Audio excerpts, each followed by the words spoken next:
Te. Translation. For those whose minds are attached to the unmanifested, impersonal feature of the Supreme, advancement is very troublesome. To make progress in that discipline is always difficult for those who are embodied. Text 6 through 7. Ye tu sarvani karmani mayi sanyasya matparaha ananye naiva yogena mam dhyayanta upasate tesham aham samudarta mrityu samsara sagarat bhavami nacharat partha mayi veshita chetasam. Translation. For one who worships me, giving up all his activities unto me and being devoted to me without deviation, engaged in devotional service and always meditating upon me, who has fixed his mind upon me, O son of Pritha, for him I am the swift deliverer from the ocean of birth and death. Text 8. Mayeva mana adhatsva mayi budham niveshaya nivashishyasi mayeva ata urdvam nasamshaya. Translation. Just fix your mind upon me, the Supreme Personality of Godhead, and engage all your intelligence in me. Thus you will live in me always, without a doubt. Text 9. Atta chitam samadhatam nashako nashi maistriram avyasa yogena tato mam icha putam dhananjaya. Translation. My dear Arjuna, O winner of wealth, if you cannot fix your mind upon me without deviation, then follow the regulated principles of bhakti yoga. In this way, you will develop a desire to attain to me. Text 10. Abhyase pyasa martosi mad karma paramo bhava mad artam apikarmani kurvan siddhim avapshasi. Translation. If you cannot practice the regulations of bhakti yoga, then just try to work for me, because by working for me, you will come to the perfect stage. Text 11.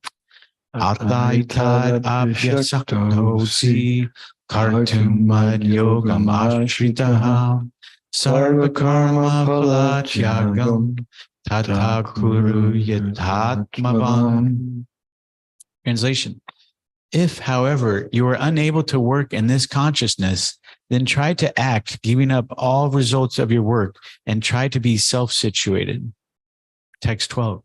Shreyo hi jnanam abhyasya jnanad jnanam vishishyate jnanat karma palatyāgas tyāgāchantir anantaram. Translation. If you cannot take to this practice, then engage yourself in the cultivation of knowledge. Better than knowledge, however, is meditation, and better than meditation is renunciation of the fruits of action. For by such renunciation, one can attain peace of mind. Text 13 through 14. Adveshta sarva bhutanam maitra karuna evacha nirmamo nirahankara samadukha sukhakshami santushta satatam yogi yatatma dridha nishchaya mayarpita mano buddhir yomad bhakta same priya. Translation. One who is not envious, but who is a kind friend to all living entities, who does not think himself as proprietor, who is free from false ego and equal both in happiness and distress, who is always satisfied and engaged in devotional service with determination, and whose mind and intelligence are in agreement with me, he is very dear to me. Text 15. Yasman no vijate loko, lokan not vijate chaya, harsha marsha vayo vegar, mukto yasa chame priya. Translation. He for whom no one is put into difficulty, and who is not disturbed by anxiety, who is steady in happiness and distress, is very dear to me. Going back to text 5.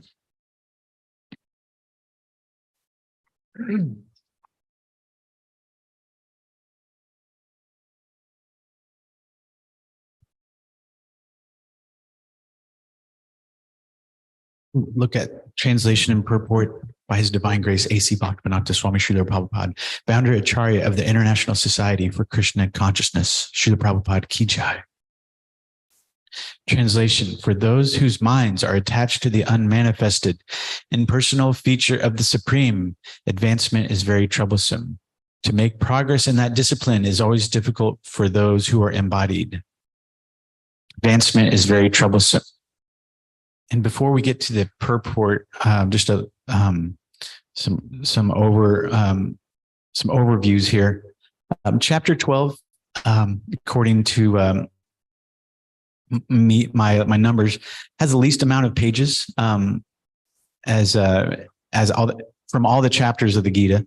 It's the least amount, and it ties for the least amount of verses, 20 verses, same as chapter 15. They both have the least amount of verses, but powerful chapter. And then I'd like to look at a plate that applies Shri Shri Gauranatai Ki Jai. Hare Krishna. This is page 570. 1 second.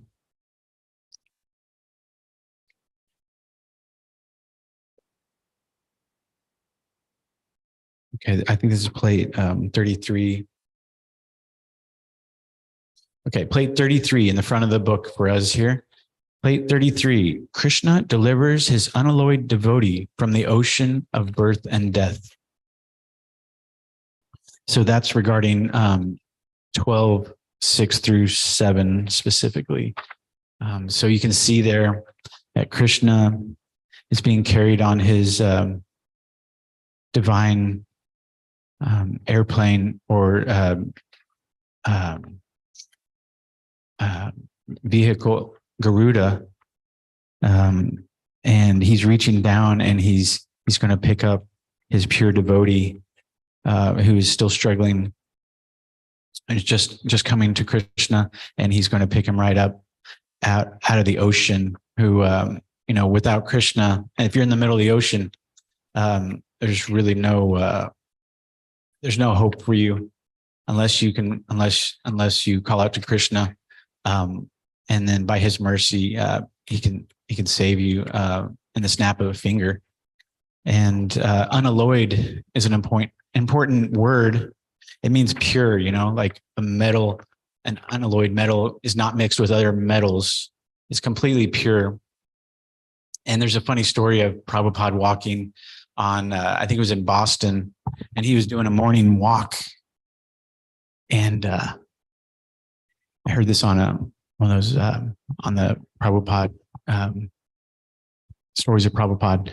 And it was a morning walk, and they were in Boston, and Prabhupada was speaking of unalloyed devotion, and they turned the corner and then there was a big building, the unalloyed steel factory. He said, look, alloyed steel factory. So this is just the transcendental, so many transcendental, mysterious, amazing things. But right as Prabhupada was talking about unalloyed devotion, they turned the corner and there's the alloyed steel building. So quite amazing. And so here in chapter 12, Arjuna wants to confirm his position as a devotee.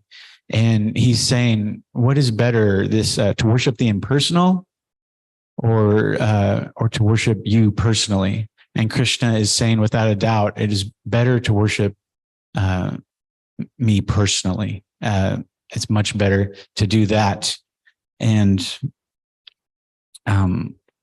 he says, one who's engaged in his personal service is topmost. And if you can't, like the verse, Janma karma chame divyam evam yo veti tatvataha tyaktvadeham pranarjama nyeti mam etiso Arjuna. One who remembers my transcendental appearance and activities does not take his birth again after leaving the body, but attains my eternal abode, O Arjuna. And so, but if we can't, he says, if you can't serve and fix your mind solely on me, then follow the rules and regulations of bhakti, and that will bring you up to that point. It will help you get to that point. And he's also speaking in this, chapter a lot of to endear yourself to Krishna. There's some hints he gives us: equality and happiness and distress, aloof from the ordinary activities, satisfaction, and faithful following of devotional service. Basically, verses 1 through 7, bhakti, how bhakti is superior to impersonalism. 8 through 12, the progressive stages of devotion, fixing the mind and intelligence, practicing the regulative principles to increase desire and ability to remember and obtain Lord Sri Krishna, surrendering one's work, and cultivating meditation and knowledge. And then 13 through 20, the qualities that endear one to Krishna. And devotion harmonizes our emotional and rational sides. So back to text 5 here, which is page 579. Translation: for those whose minds are attached to the unmanifested impersonal feature of the Supreme, advancement is very troublesome. To make progress in that discipline is always difficult for those who are embodied.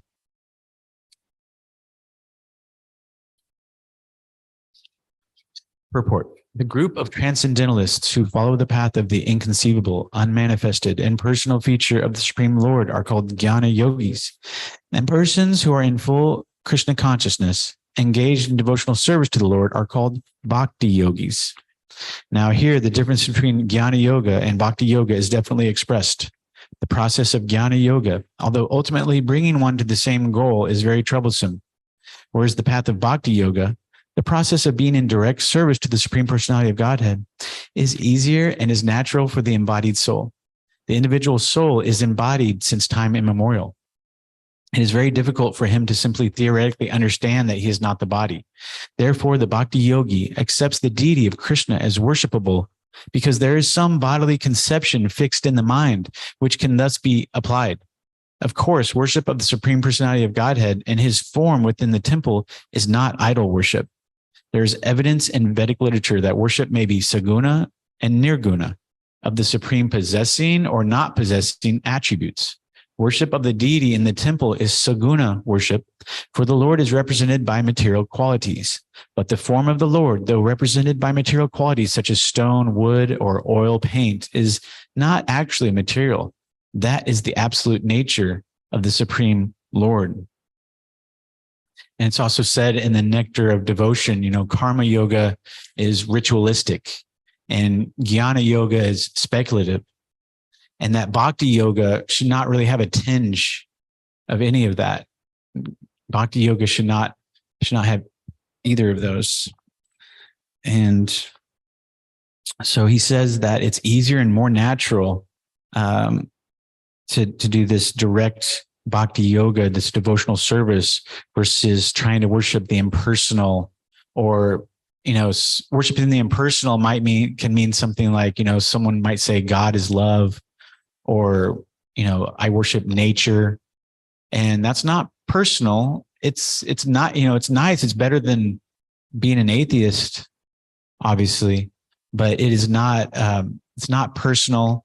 It's kind of a vague and it's impersonal. And then why would you, if you realize that it all comes from a person, it's all flowing from a person, why wouldn't you go directly and worship that person? Why would you still, just worship nature or imagine God as some sort of glowing light, which can get into a lot of complexity. And Prabhupada says that it can actually bring one towards atheism if you get involved with this impersonalism too much and trying to figure out what is and what isn't, Brahman. And so why not go straight to the source? And, imagine paying for a car. He says you can still, you can make a lot of progress through this jnana yoga, but, it's much more difficult and it's risky. And imagine paying for a car, imagine you get a good deal on on a used car for $1,000, and you can either pay for it with $1,000 bill, or imagine the person that's bringing in $1,000 worth of pennies. It's going to be so cumbersome for both parties, for everyone involved. It's going to be a lot of work and excessive. And then Shukadeva Goswami, he said that he was attracted by the Brahmin effulgence when he was in the womb. He was in the womb for so long, and he actually became liberated, and he was kind of attracted to that. But then he said when his father taught him Bhagavatam, that then it awakened his love, his full love of Lord Shri Krishna, and he became a full devotee and no longer was so interested in the impersonal. And it's said in the Nectar of Devotion that Bhagavatam is the book, but also the person who gives Bhagavatam or to a person or shows them Bhagavatam, they are also called Bhagavatam sometimes. So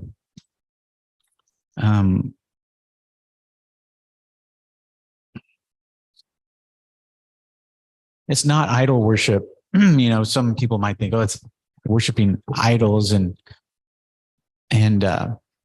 it's not idols, because Lord has given us a form, because we understand these forms, and so he's given us a form that we can pour our love into. How compassionate, how wonderful is that he's actually imbued, he's going into the deity, and he's there in his form, in his Archa Vigraha deity form, and it's completely bona fide. And Saguna, as it's called, as opposed to Nirguna. Yes, it is. It's physical, but it's completely spiritual. So it's Saguna, and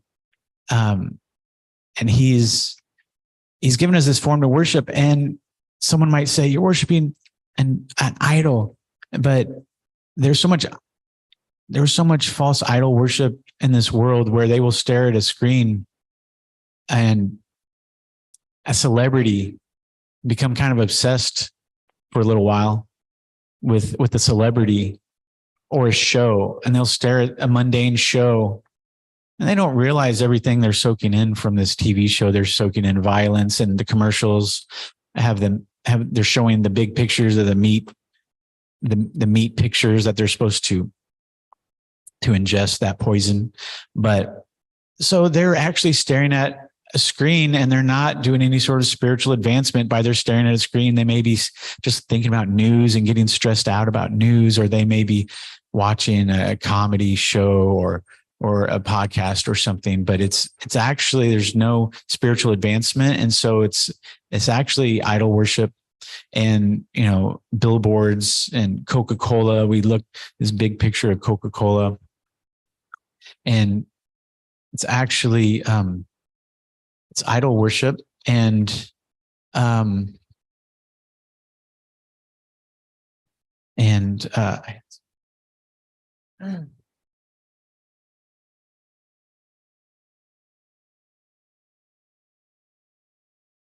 they're spending so much time, and wherever you spend your time is kind of what you're worshiping. Whatever you spend your time looking at and doing, it's a form of worship. And our time is our most valuable asset. You can't buy back a minute for $1 million. So our time is so precious, but a lot of people are thinking that they want to waste their time doing frivolous things, and they won't be so satisfied with the results, but they are thinking they just want to waste their time and get some inkling of enjoyment, trying to squeeze a little bit of juice out of a dried fruit. But so there's a lot of that happening, and we have to let them know. We have to let everyone know that that's not good. You're spending your time worshiping these material things. Why not worship something spiritual, something all spiritual, and associate. Your association is so important, who you associate with. And one time when Hiranyakashipu was talking to Prahlad Maharaj, and he said that your association is actually kind of like a crystal. It reflects everything around. So, your association, you're going to be reflecting those that you associate with. And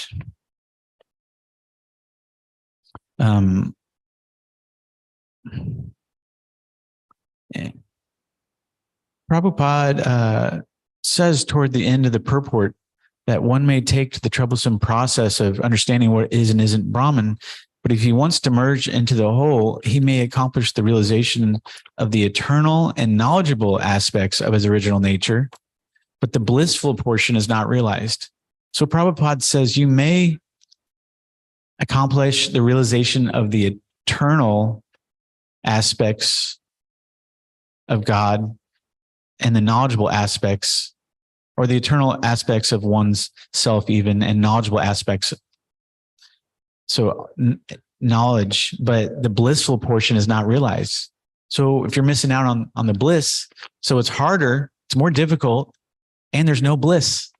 So it doesn't sound like a good package. It doesn't sound like a great deal. We tend to like to go the easier route. Naturally, most every living entity tries to find the easiest route. So this is the easiest route. And it's blissful, which can't argue with that. And it's like, imagine someone going to the water park, but they never get in the water. And imagine someone going to a movie theater, but they don't get to watch the movie, so you miss the real bliss of the essence of the thing. And,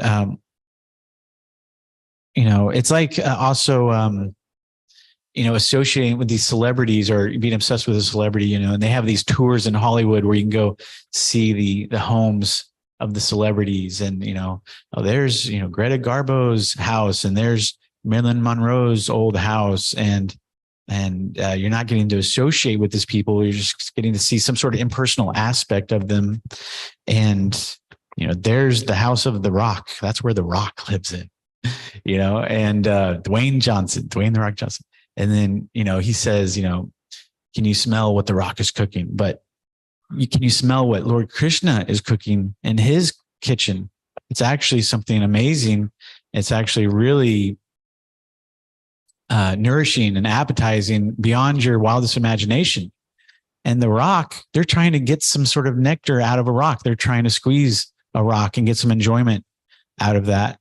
And just by going and seeing the houses, and they're kind of, people go to these museums and they think they're educating themselves and bettering themselves. But if it's not spiritual, if it's not 100% spiritual, then there's no real gain. So, now I was going to look at 6 through 7. Translation: for one who worships me, giving up all his activities unto me and being devoted to me without deviation, engaged in devotional service and always meditating upon me, who has fixed his mind upon me, O son of Pritha, for him I am the swift deliverer from the ocean of birth and death.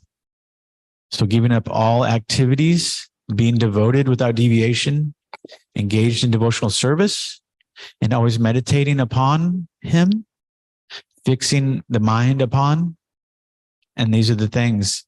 And devotional service is defined in the Nectar of Devotion as anything that's done in order to please Lord Sri Krishna. Anything that's done in order to try to please Lord Sri Krishna, that is devotional service. So we're chanting rounds. We're chanting 16 rounds a day. Or maybe if someone's just starting, they're trying to work up to that point. But, we chant rounds, we do it for his pleasure, not that he needs us to chant rounds, but if you find out something that pleases your master, you try to do that. And if you find something that doesn't please the master, you try to avoid that at all costs. And so Lord Sri Krishna is saying this pleases me, not that I need it, but chant the rounds. And so we're doing it for his pleasure. and it's called devotional service. And and we get so many benefits, even though we're not deserving, we get all the benefits. So it's a beautiful thing, and we just have to try to remain humble and acting in good Krishna consciousness at all times, every day. And our spiritual life, it's we have to look at it maybe like it's a little fragile, because we're in a certain situation right now, but things will change over the days, months, and years. And we just have to, share our spiritual realizations with people, but at the same time, guard our spiritual life, because it's fragile. And we have this one chance to elevate and to go back to Godhead. And so how fragile is that, and how many people have tried their best and kind of gone away. And so we can see that it's very fragile. And so treat it, be careful with it. And every day, when you wake up, we first thing we do is we chant our prayers to our spiritual master. And so we try to get our consciousness fixed right from the moment we wake up. And as we go to bed, even, we're trying to keep our consciousness fixed. And when we wake up, these are kind of tricky times, going right before bed and right when waking up, our consciousness is not so dialed in yet. And so chanting the rounds as soon as possible gets your consciousness dialed in to where you can be a blissful person, and you can go through your day and you can encounter obstacles, and you can make your way, and you can successfully encounter all these obstacles, and you can give some of the realizations that you've had to other people, and you can try to share the holy name with other people. And that's a good day in devotional service, and reading and associating and trying to help people that need help, and this is, I'm going to look at the purport here. Purport is explicitly stated here that the devotees are very fortunate to be delivered very soon from material existence by the Lord. In pure devotional service, one comes to the realization that God is great and that the individual soul is subordinate to him. His duty is to render service to the Lord. If not, then he will render service to Maya. So you're either serving the Lord or you're serving Maya, the Lord's illusory energy. So most people in this world are serving Maya, and they may not even know it. And to keep going here, as stated before, the Supreme Lord can only be appreciated by devotional service. Therefore, one should be fully devoted. One should fix his mind fully on Krishna in order to achieve him. One should work only for Krishna. It does not matter in what kind of work one engages, but that work should be done only for Krishna. That is the standard of devotional service. The devotee does not desire any achievement other than pleasing the Supreme Personality of Godhead. His life's mission is to please Krishna, and he can sacrifice everything for Krishna's satisfaction, just as Arjuna did in the battle of Kurukshetra. The process is very simple. One can devote himself in his occupation and engage at the same time in chanting Hare Krishna, Krishna Krishna, Hare Hare, Hare Rama, Rama Rama, Hare Hare. Such transcendental chanting attracts the devotee to the personality of Godhead.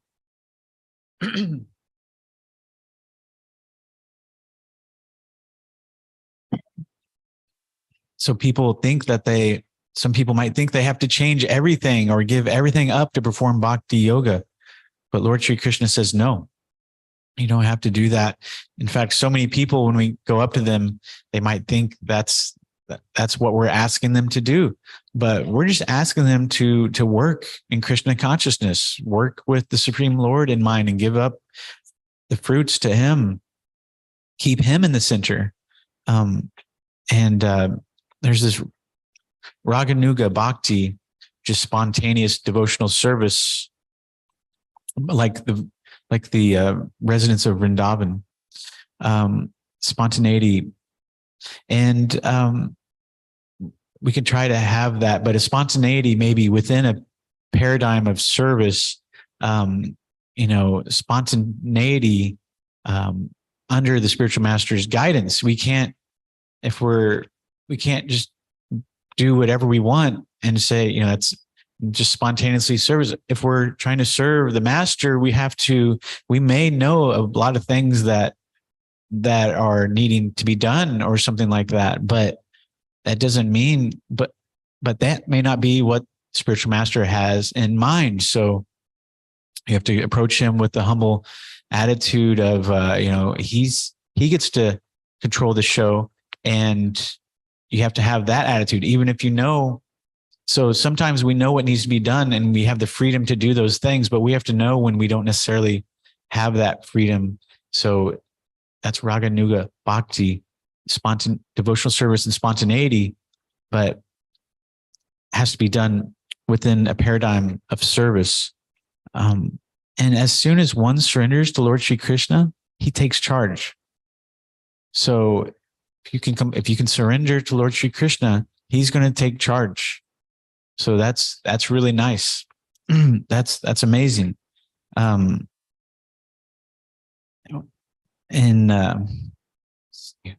Lord's name, Srimad Bhagavatam, Shukadeva Goswami tells Maharaj Parikshit, my dear king, if one is spontaneously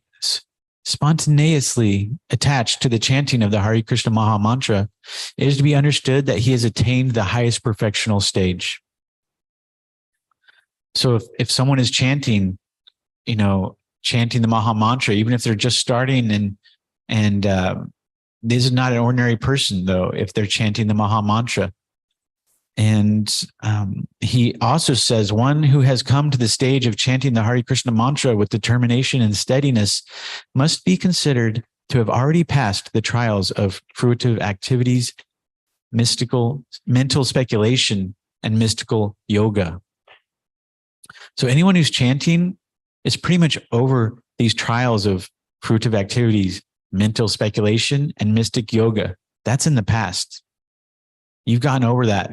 Good job if you're chanting and you've gotten over these attractions that are actually can be steps on the process of devotion, but it can also be impediments. The same thing is confirmed in the Adi Purana by Krishna. While addressing Arjuna, he says, anyone who is engaged in chanting my transcendental name must be considered to be always associating with me. And I may tell you frankly that for such a devotee, I become easily purchased. So that's so wonderful.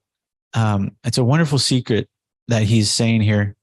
And it's overwhelmingly beautiful and heartwarming. But that is, Krishna is saying, if you're chanting my names, you are my devotee, and I am yours and you are mine, and then going on to text 8,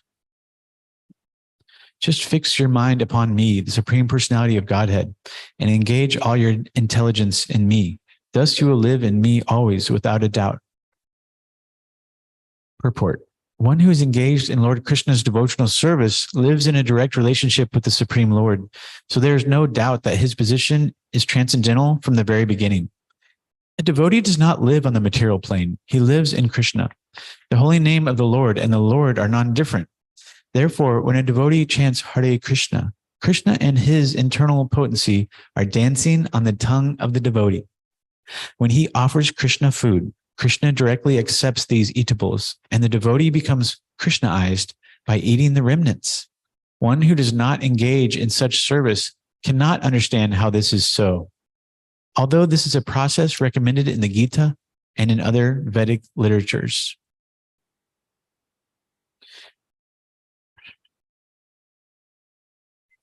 So, it's easier to follow than worshiping the impersonal, like we said earlier. And Krishna personally takes charge. It's easier and much more rewarding. We like those things.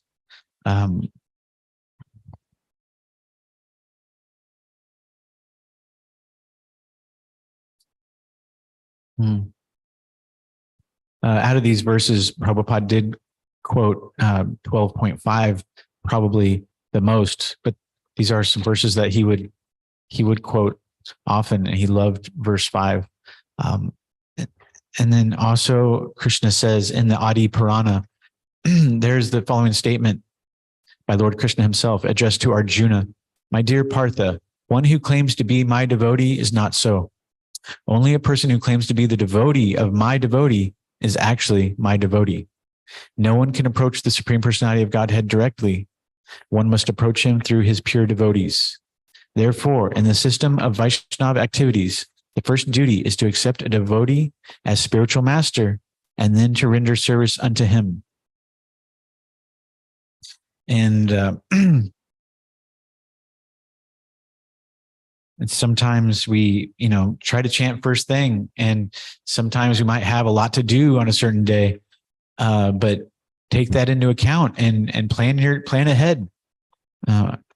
Krishna also loves it when we can plan a little bit. And if you have a big day, you have to prioritize your chanting because it's very important. And some people out there might have a lot of, we all have busy lives, and there's people out there that want to be, they're Krishna conscious and they're chanting, but maybe they have children, or maybe they have to run so many errands. And so they might be saying, well, I'll do these errands and then I'll chant after that, or I'll chant later in the day. If it's getting pretty late, it's becoming, where's your priority?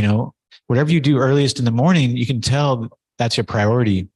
That's devotion, and it's good. Even if you have to do it very late, that's still good.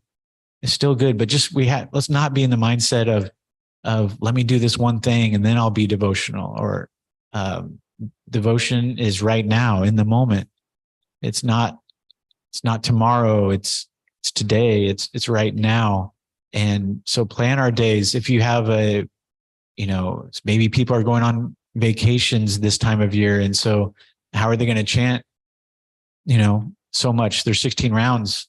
So these are good things to think about, and try to plan ahead and come up with a strategy. And Krishna will help you come up with that strategy, and he'll help you with your determination. And today, and I'm trying to be, even if we can't go out even if we haven't gone out in the past few days for, a couple hours of book distribution, which would be amazing. But even if we haven't done that, those people that are running errands, and, sometimes keep some books in your car. What's your favorite book of Prabhupada's that you like to give out to people, and keep 10, 20 of those in your car. And that way, anytime you can give a book out almost any time. And today, I really like the Higher Taste. And today I was going into a grocery store. So I took one in with me and a card. And there was this person in the produce section. And I just kind of waved and said, hi. I said, we all have to eat, we all have to eat. But did you know that we can actually make spiritual advancement through our food, And so I said, here's a cookbook. It has, look, it has a recipe, for, South American recipes, Indian recipes, Italian recipes. And look at this. And she said, well, what's the philosophy, or what's the, what was the word she used? What is the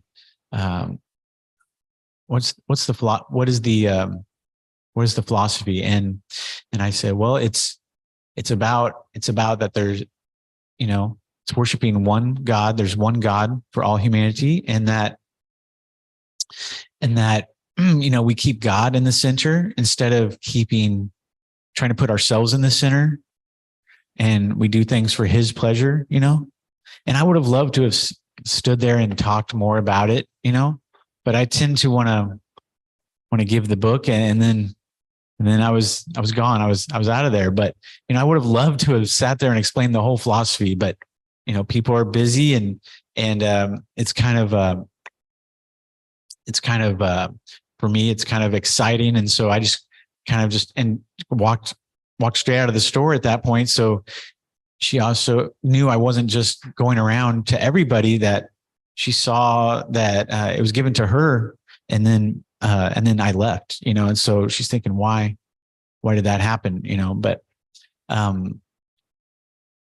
But that was kind of a fun experience. And so we're trying to be ready to give out a book, if you can, and talk to people, that everyone needs this in their life. So it's just a matter of, creatively thinking of the right way to give it to the people, the right way to bring it up, how much to go into detail. Krishna's guiding you in your heart, Paramatma, Krishna is in your heart guiding you. And so was there any thoughts or questions or today, Jai Keshava Prabhu?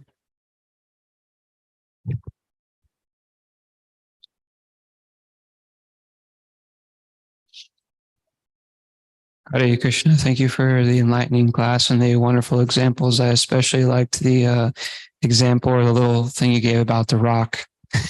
About the what? The rock. Oh, thanks. So my question is, we hear a couple times at least about fixing one's mind upon Krishna.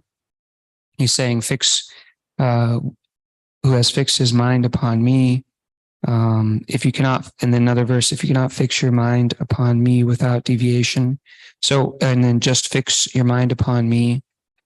So what's the difference between that and like meditating and the process of fixing one's mind? So I have questions about that specific phrase, fixing the mind. Mm-hmm.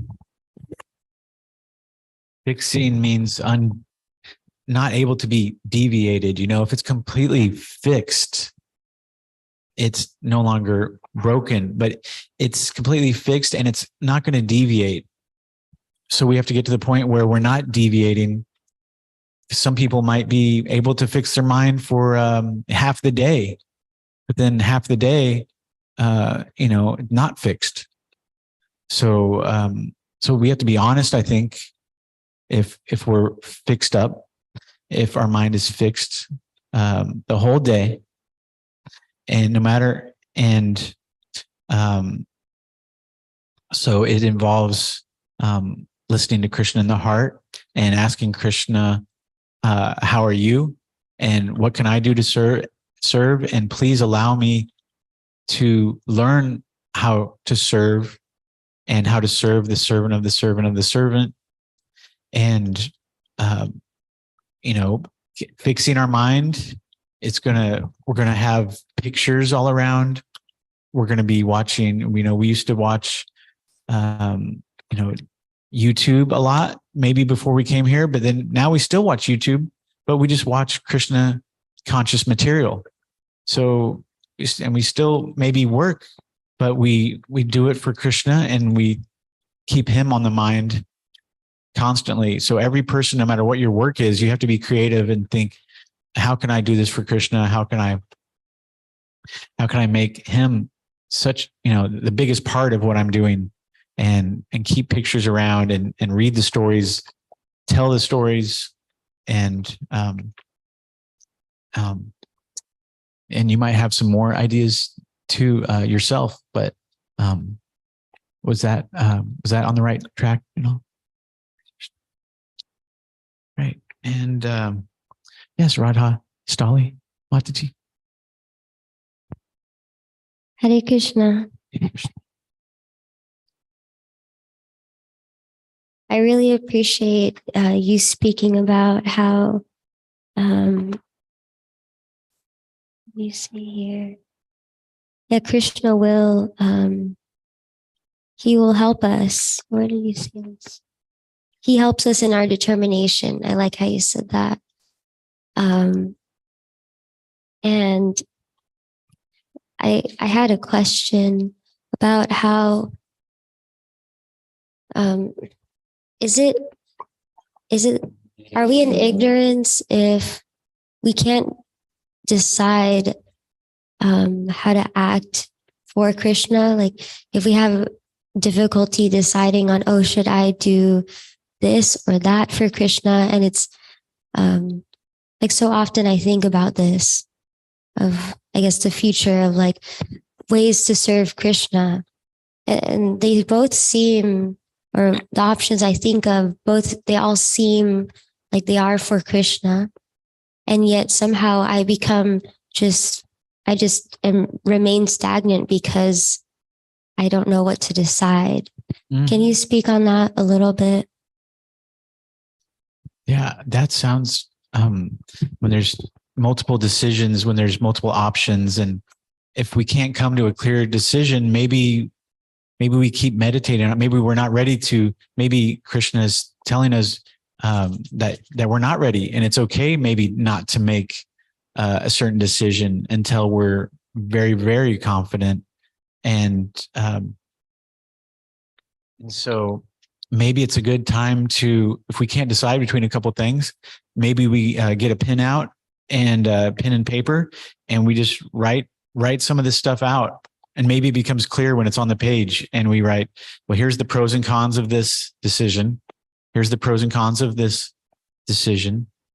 And then we talk to our spiritual master, and we talk to the devotees. And at the end of the day, I think it's most likely, and sometimes we can allow ourselves to make a decision and put it in Krishna's hands and just say, I'm just going to make the decision. And at the end of the day, sometimes he wants us to be decisive. And so we won't always know everything that's going to happen after our decision. But we can write down some possibilities of things that they may happen in certain orders. But at the end of the day, Krishna, he says, just act, just fight and leave the results up to me. So, let him do his magical work, and then we'll just do our small part, And Jagannath Prabhu, did you have something?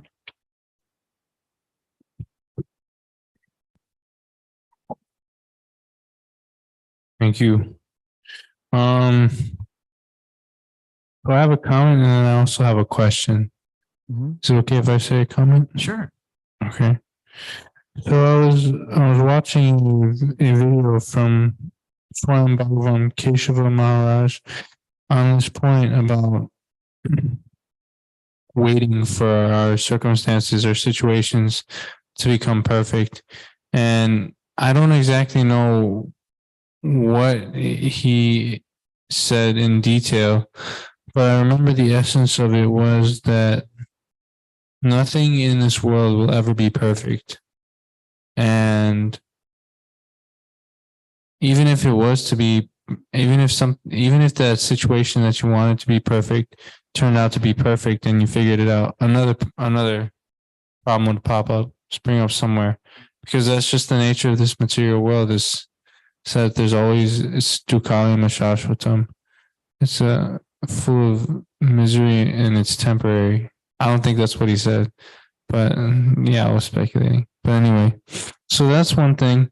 And then if I could ask a question, when you were speaking about idol worship, I was wondering what would be considered idol worship.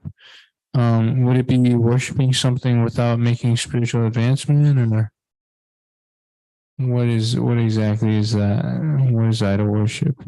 It's worshiping a non, bona fide form, and the Vedas and have given us the direct knowledge of what is bona fide and what is not, and so we take our guidance from our spiritual masters and the great acharyas, and they let us know very clearly what is not bona fide. So we're very lucky to have their guidance, and so we thank them very much. Bhagavad-gita as it is, ki jai. Srila Prabhupada, ki jai.